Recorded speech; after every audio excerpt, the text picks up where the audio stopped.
Hi, this is Anastasia. Welcome. I'm Russian, my husband is from America, and for the last 5 years we've been living in Turkey.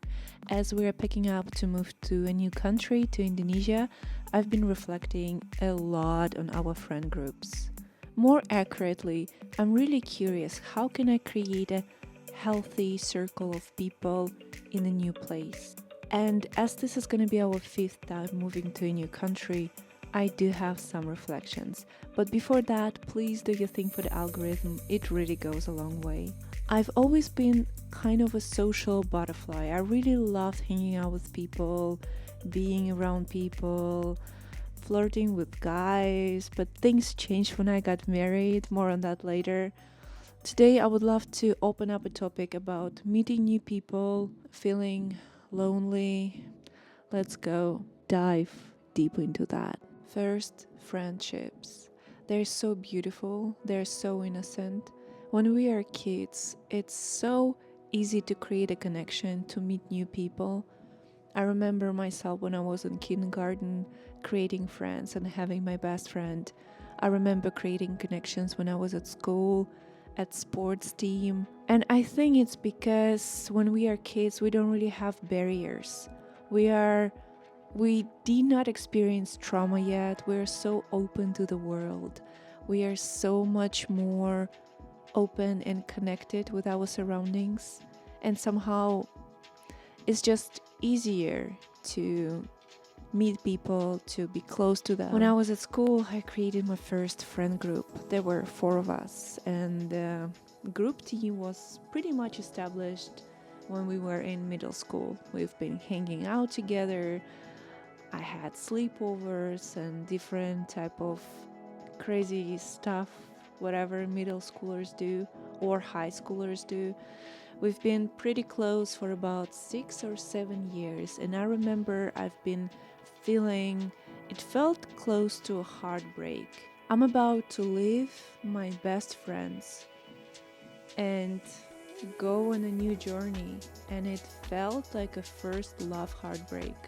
It was that intense. I knew that I'm not gonna see them every day and I'm not gonna hang out with them every day as we used to. And it was really hard to accept. It felt like a first heartbreak. The first heartbreak is the biggest. The bond with my friends from childhood is so strong and it's so deep. I believe that even when I grew up and I reached my 30s, I was still searching for a similar bond that I've created when I was a kid.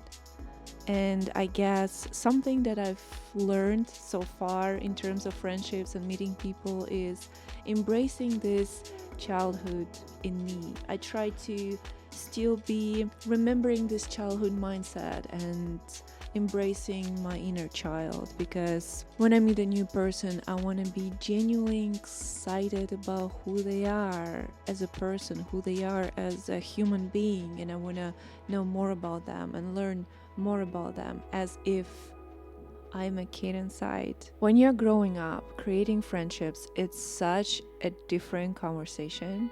Even friendships in your 20s and 30s are so different. I noticed when I was in my early 20s and I was just starting my university years, I met my first university group of friends. We are still hanging out together, we are still pretty close, but we've been traveling together, going to parties together, getting ready for exams and studying. We went together to Thailand, studied in Germany, went to Barcelona. We had so many cool moments together. And I think when you are in university, you are creating a very unique bond, not only because you're studying together and you have this same job of getting ready for your exams, you're also growing up together, dealing with heartbreaks together, learning friendships and relationships, jobs together. It's a very special bond that is, in my opinion, so hard to recreate when you are growing older, closer to your 30s. And I realized it's not only me. when I started to question myself, I was like, how do you actually meet people in your 30s? What is going on? Why is it so hard to me?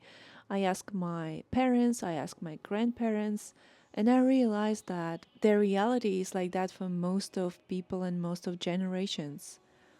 It's hard to meet people as you're growing older. And I asked myself, what is the reason? Like, why? And I realized that one of the reasons is life gets in the way. You have your responsibilities already. You are growing older, you have bills to pay, you have a job, and you probably think a lot about your career and future. And you have to spend time with your family and creating a bond and connection with your family. Maybe you already have your own family you have to take care of. Like, life gets in the way. When you're an adult, you are working most of your life. You don't really have that much energy to hang out. And even if you have energy to hang out, you would prefer to just relax and spend time with your loved ones at home, not really going to a party. But at the same time, most of people I talk to are craving this meaningful connections. They want to create something outside of their colleagues and jobs. One of the reasons for me why is it hard to create friendships in my 30s is because a lot of my friends, me including, we moved geographically. We moved to a new city or a new country. And even if you have a really deep connection and bond, it's very hard to stay present in someone else's life when you're outside of your context of life. And I have a lot of friends with whom we still keep in touch online, and we are very close. I noticed that when I'm coming home, I have 20 minutes to explain myself to them. How was my trip to India? How was my life in Thailand? How was my life in Turkey? 20 minutes. After 20 minutes, they just stop listening because they're out of the context. And for the rest of the evening, we would spend time talking about their friends and their life. And I guess that's normal. I also noticed that with some of my friends, we just grew apart. We just went to different phases of life. Because when I got married, for example, I was more interested to spend more time with my husband at home. I was definitely not into hanging out at night or in the evening anymore. Recently, I became interested in yoga, meditation, and healthy lifestyle. So I'm not really up for drinking and even hanging out somewhere very late at night because I want to be home in my bed by 10 p.m. And it's okay to change the lifestyle and grow up with some people, but that's, I guess, how you lose some of your friends as well. I noticed that meeting friends when you're married versus meeting friends when you're single is such a different conversation. When I was single, it was so easy to meet new people. I would just go to a friend group easily, somehow. I don't know, friendship would just happen naturally. And somehow it was much easier when I was single. Maybe because there were always guys involved. Like, I don't know. It was just ways. I'm sure I'm not the only one feeling that way. Somehow, when you are not single anymore and you're married, it's just harder to create friendships and to meet people. Maybe I'm the only one like that. I don't know. But at least that's how I feel. And I also think that it's okay. It's natural. It's pretty natural. But what makes it extremely hard to create friend groups and real connections for me personally is my lifestyle. My husband and I, we are travelers, explorers, wanderers, and our lifestyle involves moving every 2, 3, 4 years to a new country or a new city. And it's very exciting. We love this lifestyle, but it comes with the consequences. It's extremely hard to meet meaningful connections and maintain them. When you are moving so often, obviously friend group is changing as well. And we are keeping in touch with our old friends and with friends from home, but it's different. It's one of the biggest challenges for us so far lately. And sometimes I ask myself, how do you meet people in a new place, in a new country? Can it be forced, or it should be a coincidence? Obviously, we all know about Bumble, that you can meet friends online, but are there some other options to meet new people when you are in your 30s? I'm sure there are. When I first started traveling, I felt so lonely, but it's not all bad. I've discovered some good parts of it as well. There is a very unexpected part of growth that comes with feeling lonely and not having friends around. I noticed that I felt extremely lonely, but at the same time, I was discovering myself. It's okay to move to a new country. It's extremely okay to move to a new place. Not every person feels happy in a place where he was born. And even though I miss my friends so much and I miss my family so much, and I still feel connected with them, I miss them, and I'm sure they miss me as well. But it's okay to create relationships offline in a place where I stay and in a place where I am present right now. And sometimes those friendships also surprise me with their perspectives on life. I also learn a lot about myself from those people. I learn about them from them. And not to mention that being by yourself and sometimes in some periods of life is extremely healthy, and it gives me a lot of time and space for growth, for reflecting on what I've made so far, where am I going, some space for my hobbies, for spending time with myself as well. I also sometimes ask myself, at what point do I sacrifice myself? If at some point you see that you grew apart and there is no potential of growth in your relationship, but at the same time you love this person, it's more of a rhetorical question.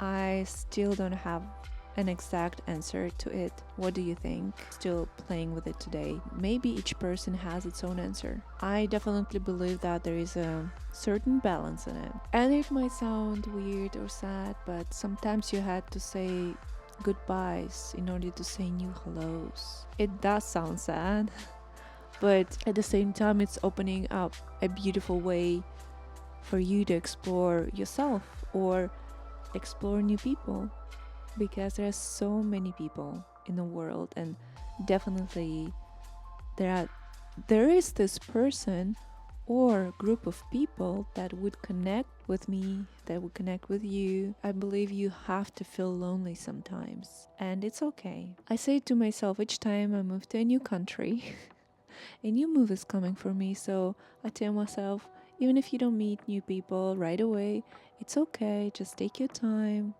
It's all gonna be fine. I'm getting myself ready for this transition, even when it's lonely. You have you. When my husband and I moved to Indonesia, I need to remember to be just the best version of who I am. Not hide, not trying to pretend, not fit, but just be. And if I'm constantly looking in the mirror, cutting some parts of myself, I will definitely lose my personal spark and spark that makes me me. I'm not sure what Indonesia is gonna be for me. I'm excited to see what's next, what challenges I'm gonna go into, and I'm sure I'll be talking about it here in this channel and share it all with you. So loneliness definitely became a catalyst for my personal growth, and the challenge of living abroad, living in a different country, being married to a foreigner definitely was challenging, but it shaped me into who I am today. And it's a process, and it's a beautiful process. I'm curious, what are your experiences? Have you ever felt lonely moving to a new country or living abroad? I'd love to hear from you. Thank you for being here and watching this video. I'll see you guys later. Bye!